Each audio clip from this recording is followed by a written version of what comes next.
ഈശോ മിശിഹായ്ക്ക് സ്തുതിയായിരിക്കട്ടെ. തപസ്സുകാലം ഇന്ന് നമ്മൾ ധ്യാനിക്കുന്നത് മത്തായിയുടെ വിശുദ്ധ സുവിശേഷം 5-ാം അധ്യായം 43 മുതൽ 48 വരെയുള്ള വാക്യങ്ങളാണ്. ഇന്നത്തെ സുവിശേഷത്തിൽ ശത്രുക്കളെ കൂടെ സ്നേഹിക്കണമെന്ന് യേശുനാഥൻ പഠിപ്പിക്കുകയാണ്. തപസ്സുകാലം പുണ്യങ്ങളുടെ കാലമാണ്. സാധാരണ രീതിയിൽ തപസ്സുകാലത്ത് കുറേ അരുതുകളാണ് നമ്മൾ കേൾക്കുന്നത്. കുറേ തിന്മകളിൽ നിന്ന് ഒഴിഞ്ഞു നിൽക്കുക, സാധാരണ മനുഷ്യർ ചെയ്യുന്ന കുറേ തിന്മകൾ മാറ്റിവെക്കുന്നു, നന്മകളിലേക്ക് കൂടുതൽ മനസ്സിനെ അടുപ്പിക്കുന്നു. അപ്പോൾ ഇന്ന് യേശുനാഥൻ നമ്മളോട് ആവശ്യപ്പെടുന്നത് സ്നേഹിക്കാനാണ്. പക്ഷെ ആരെ സ്നേഹിക്കണമെന്നാണ്? അപ്പം അന്ന് വരെ ഉണ്ടായിരുന്ന കാലഘട്ടത്തിലെ സ്നേഹത്തെ കവച്ചു വെക്കുന്ന ഒരു സ്നേഹമാണ്. ഇവിടെ പ്രത്യേകിച്ച് പറയുന്ന ഒരു സ്നേഹം ഈ റെസിപ്രോക്കൽ സ്നേഹമാണ്. അതായത് ഞാൻ ഒരാളെ സ്നേഹിക്കുന്നു, അയാൾ എന്നെ തിരിച്ചു സ്നേഹിക്കുന്നു, പരസ്പരം രണ്ടു പേർക്കും നന്മകളുണ്ടാകുന്നു, അല്ലെങ്കിൽ പരസ്പരം രണ്ടു പേർക്കും ഗുണമുണ്ടാകുന്നു. ഇതാണ് അവർ കണ്ടിരുന്ന ഒരു സ്നേഹത്തിൻ്റെ. പക്ഷേ ഇതിനെ കവച്ചു വെക്കുന്ന ഒരു സ്നേഹമാണ്. എനിക്ക് തിന്മ ചെയ്യുന്ന മനുഷ്യനോട് പോലും ഞാൻ അവനെ വെറുക്കണമെന്നല്ല, അവനെ സ്നേഹിക്കണം, അവന് വേണ്ടി നന്മയും ചെയ്യണം എന്ന് യേശുനാഥൻ പറയുകയാണ്. ഇത് പറയുമ്പോൾ രണ്ട് പശ്ചാത്തലമുണ്ട്. ഒന്ന്, ഇസ്രായേലിൻ്റെ പശ്ചാത്തലത്തിൽ ചിന്തിക്കുമ്പോൾ ഇസ്രായേൽക്കാർക്ക് വലിയൊരു ശത്രു വന്നുണ്ട്. യേശുനാഥൻ്റെ കാലഘട്ടത്തിൽ റോമാക്കാരുടെ ഒരു ഏറ്റവും വലിയ ശത്രുവാണ്. അപ്പോൾ റോമാക്കാരെ ശത്രുക്കളായി കണ്ടിരുന്നു. അവരെ കൊല്ലാൻ നടന്നിരുന്ന സെലറ്റുകൾ എന്ന് പറയുന്ന ഒരു ഗ്രൂപ്പ് പോലും അന്ന് നിലനിന്നിരുന്നു.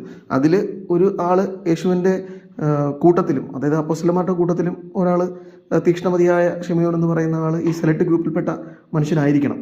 അപ്പം അങ്ങനെ ഉള്ളപ്പോഴാണ് യേശുനാഥൻ ഇത് വളരെ പരസ്യമായി പഠിപ്പിക്കുന്നത്. നിങ്ങൾ ശത്രുക്കളെ സ്നേഹിക്കണം. അപ്പോൾ റോമാക്കാരെ വെറുത്തിരുന്ന ഇസ്രായേൽക്കാരെ സംബന്ധിച്ച് ഇതൊരു പ്രത്യേക ഒരു പാഠമായി മാറുകയാണ്. ഇനി യേശുനാഥൻ്റെ കാലഘട്ടത്തിന് ശേഷം ആദിമ ക്രൈസ്തവരിടയിലേക്ക് വരുമ്പോൾ അവിടെ ഉണ്ടായിരുന്ന യഹൂദർ പോലും ക്രൈസ്തവരെ കൊല്ലുന്നതിനും ശത്രുക്കളായി കാണുകയും ചെയ്തിരുന്നവരാണ്, വേട്ടയാടിയിരുന്നവരാണ്. അപ്പോൾ ആ കാലഘട്ടത്തിലേക്ക് വരുമ്പോൾ അവരെയും മുൻകൂട്ടി കണ്ടുകൊണ്ട് യേശുനാഥൻ പറയുന്നത് നിങ്ങൾ അവരെയും സ്നേഹിക്കണം, അവർക്ക് വേണ്ടി പ്രാർത്ഥിക്കണം. ഇതിൻ്റെ കാരണം യേശുനാഥൻ പറയുന്നത് നിങ്ങൾ കണ്ടിരുന്ന ഒരു പശ്ചാത്തലത്തിൽ, കാരണം ഈ ശത്രുക്കളെ സ്നേഹിക്കണം അല്ലെങ്കിൽ ശത്രുക്കളെ വെറുക്കണമെന്ന് നമ്മൾ ഒരിക്കലും വചനത്തിൽ കണ്ടെത്തുന്നില്ല. പക്ഷേ വചനത്തിൽ നിലനിന്നിരുന്ന ചില കാര്യങ്ങളുടെ അടിസ്ഥാനത്തിൽ അന്ന് അവിടെ ഉണ്ടായിരുന്ന ചില മനുഷ്യർ പഠിപ്പിച്ചിരുന്നു നിങ്ങൾ ശത്രുക്കളെ വെറുക്കണം എന്ന്. അപ്പോൾ ആ പഠനത്തെ എതിർത്തുകൊണ്ട് യേശുനാഥൻ പറയുകയാണ്, നിങ്ങൾ അവിടെയുള്ള പഠനങ്ങളല്ല കാണേണ്ടത്. എന്നിട്ട് യേശുനാഥൻ ഒരു മാതൃക നൽകുന്നുണ്ട്. പിതാവാണ് നിങ്ങൾക്കുള്ള മാതൃക, സ്വർഗസ്ഥനായ പിതാവ്. അവിടുന്ന് ദുഷ്ടൻ്റെ മേലും നല്ല മനുഷ്യരുടെ മേലും ഒരുപോലെ അനുഗ്രഹങ്ങൾ നൽകുന്നത് പോലെ നിങ്ങൾ പിതാവിനെ കണ്ട് അവരെ പോലെ സ്നേഹിക്കാൻ പഠിക്കണം. ഇതിന് ഒരു കാരണം ദൈവരാജ്യത്തിലേക്ക് ഉള്ളൊരു ക്ഷണമാണിത്. ഈ ദൈവരാജ്യത്തിനെ സംബന്ധിച്ച് ദൈവരാജ്യത്തിൻ്റെ രാജാവ് ദൈവമാണ്. അപ്പോൾ ആ ദൈവം എങ്ങനെയാണോ അതുപോലെ ആയിരിക്കണം ആ രാജ്യത്തിൻ്റെ മക്കളും.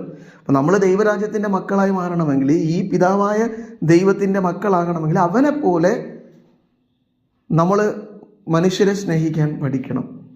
അതും എങ്ങനെയാണ് സ്നേഹിക്കേണ്ടത്? അതിരുകളില്ലാതെ സ്നേഹിക്കണം. അപ്പം എൻ്റെ ഹൃദയം വിശാലമാകാൻ വേണ്ടി യേശുനാഥൻ പറയുകയാണ്, ശത്രുക്കളോട് പോലും സ്നേഹം കാണിക്കുന്ന തരത്തിൽ എൻ്റെ ഹൃദയം വിശാലമാണ്. അപ്പോൾ ഇവിടെ എനിക്ക് മാതൃക ദൈവമാണ്.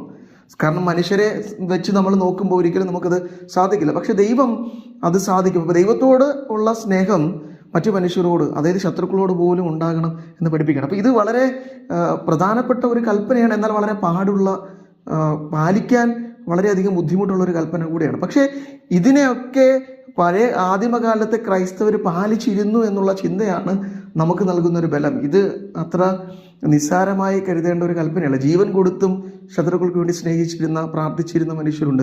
നമുക്കറിയാം, കർത്താവ് കുരിശിൽ പ്രാർത്ഥിച്ചതുപോലെ, സഭയുടെ ആദ്യ രക്തസാക്ഷിയായ സ്റ്റീവൻ തന്നെ കല്ലെറിഞ്ഞവർക്ക് വേണ്ടി പ്രാർത്ഥിച്ചതുപോലെ. അപ്പോൾ നമുക്കിതൊരു വലിയൊരു മാതൃകയാണ്. ഈ നോമ്പ് കാലഘട്ടത്തിൽ നമ്മൾ മനസ്സിലേക്ക് കൊണ്ടുവരേണ്ട, ജീവിതത്തിൽ പ്രാവർത്തികമാക്കേണ്ട ഒരു പുണ്യം കൂടെയാണ് എനിക്ക് ചുറ്റുമുള്ള എൻ്റെ ശത്രുക്കളെ പോലും ഞാൻ സ്നേഹിക്കണം, അവർക്ക് വേണ്ടി പ്രാർത്ഥിക്കണം. അപ്പോൾ എൻ്റെ ഈ നോമ്പ് കാലഘട്ടത്തിൽ ഒരു അനുഗ്രഹമായി ഇത് മാറട്ടെ.